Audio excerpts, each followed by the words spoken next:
Pada mulanya ada cahaya, bukan cahaya bintang yang jauh, tapi cahaya penciptaan murni. Cahaya ini adalah Tuhan, dan dari cahaya inilah semuanya lahir. Malaikat, makhluk energi murni dan tujuan ilahi muncul. Mereka ditugaskan untuk melayani, untuk mengasihi, dan untuk mengatur kosmos yang baru lahir. Di antara makhluk-makhluk surgawi ini, tidak ada yang bersinar lebih terang daripada Lucifer. Dia adalah bintang kejora yang paling dicintai, yang paling bercahaya. Kebijaksanaannya tak tertandingi, kecantikannya tak tertandingi. Lucifer adalah puncak ciptaan Tuhan. Bukti kekuatan ilahi yang menghembuskan kehidupan ke dalam kehampaan. Lucifer bukan hanya seorang malaikat, dia adalah yang tertinggi dari semua malaikat. Tuhan menganugerahkannya kekuasaan atas sepertiga bintang di surga. Namanya berarti pembawa terang, dan dia menerangi kosmos dengan kehadirannya. Nyanyian pujiannya bergema melalui bola-bola langit, sebuah simfoni pengabdian dan cinta untuk Sang Pencipta. Malaikat lain memandang Lucifer. Mereka mencari nasihatnya, mengagumi kecemerlangannya dan berjemur dalam cahayanya. Dia adalah lambang rahmat suri, perwujudan daksana ilahi. Terdapating juntan dan beling bantu disombo. Saat Lucifer mengamati kosmos, sebuah pertanyaan mulai muncul dalam dirinya. Mengapa dia tunduk pada Tuhan? Bukankah dia juga kuat, juga luar biasa? Pikiran itu sekilas pada awalnya seperti bisikan dalam angin, tetapi berakar di tanah subur kesombongannya. Keraguan itu tumbuh, didorong oleh perenungan Lucifer tentang kehebatannya sendiri. Dia melihat luasnya ciptaan, kekuatan di ujung jarinya, dan pujian dari sesama malaikatnya. Bukankah ini cukup? Sebuah pikiran berbahaya, pengkecas tem datanan lahi, mulai membentuk di hatinya. Pergulatan batin Lucifer tidak luput dari perhatian. Malaikat lain merasakan perubahan pada pemimpin mereka yang bersinar, mendekatinya dengan rasa khawatir. Tetapi Lucifer dengan hati yang mengeras menepis khawatir mereka. Dia mulai membagikan keraguannya, bisikan ketidakpuasannya dengan orang-orang terdekatnya.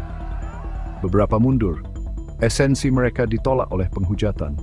Yang lain mendengarkan keraguan dan ketidakamanan mereka sendiri menggemakan kata-kata Lucifer. Benih pemberontakan yang ditaburkan di intang kejora mulai berakar di hati orang lain. Hal yang dulunya tak terpikirkan kini dibisikkan di pengadilan surgawi. Bagian 5, kebohongan pertama. Bisikan itu berubah menjadi pernyataan. Lucifer tidak lagi puas dengan posisinya menyatakan bahwa dia setara dengan Tuhan. Dia berpendapat bahwa malaikat tidak boleh tunduk, bahwa mereka mampu mengatur diri mereka sendiri. Ini adalah kebohongan pertama, tindakan pembangkangan terbuka pertama terhadap tatanan ilahi. Surga yang dulunya merupakan simfoni harmoni yang sempurna menjadi hiruk-pikuk perbedaan pendapat. Para malaikat berdebat di antara mereka sendiri, persatuan mereka hancur oleh kata-kata beracun Lucifer. Jalinan langit yang ditenun dari cinta dan ketaatan mulai terurai. Konsekuensi dari kesombongan Lucifer cepat dan menghancurkan. Bagian 6, perang di surga. Tuhan mengamati pemberontakan yang terjadi di kerajaannya yang sempurna, memerintahkan Lucifer untuk bertobat. Tetapi Lucifer, hatinya diliputi kesombongan, menolak. Dia mengumpulkan sepertiga malaikat untuk tujuannya, memicu perang yang akan membelah surga menjadi dua. Malaikat Agung Michael, pejuang Tuhan yang paling setia, bangkit untuk memenuhi tantangan Lucifer. Pertempuran dengan keganasan yang tak terbayangkan meletus. Melihat mezans malaikat, cahaya surga mereka berbenturan dalam pusaran kehancuran. Tetapi Lucifer terlepas dari kekuatannya, tak cokkan lagi gong lebih. Bagian 7 dilemparkan ke dalam kegelapan. Dikalahkan dan hancur, Lucifer dan para pengikutnya diusir dari surga. Mereka jatuh dari kasih karunia, cahaya surgawi mereka padam, kecantikan mereka dipelintir oleh pemberontakan mereka sendiri. Bintang kejora yang dulu bercahaya dikenal sebagai setan, musuh, perwujudan kesombongan dan pembangkangan. Kekosongan, alam kegelapan, kekacauan abadi menjadi penjara mereka. Dilucuti dari kemuliaan surgawi mereka, mereka menjadi iblis, ejken bengkok di diri mereka sebelumnya, samad sepansold dung ering. Bagian 8, dunia yang terbagi. Dampak kejatuhan Lucifer dirasakan di seluruh ciptaan. Bumi yang dulunya surga yang tak tersentuh kegelapan menjadi medan pertempuran untuk konflik celestial. Manusia yang baru diciptakan menurut gambar Tuhan menjadi pion dalam pergumulan abadi antara kebaikan dan kejahatan.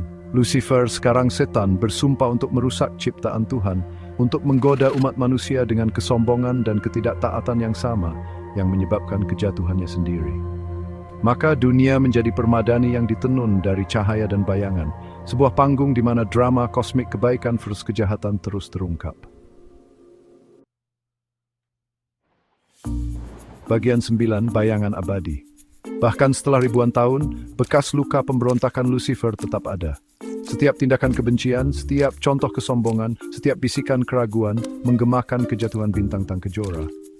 Kisahnya berfungsi sebagai kisah peringatan, mengingatkan kita akan kekuatan kesombongan yang menggoda dan konsekuensi yang menghancurkan dari berpaling dari cahaya.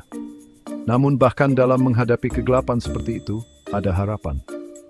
Selama ada cahaya, ada kesempatan untuk penebusan.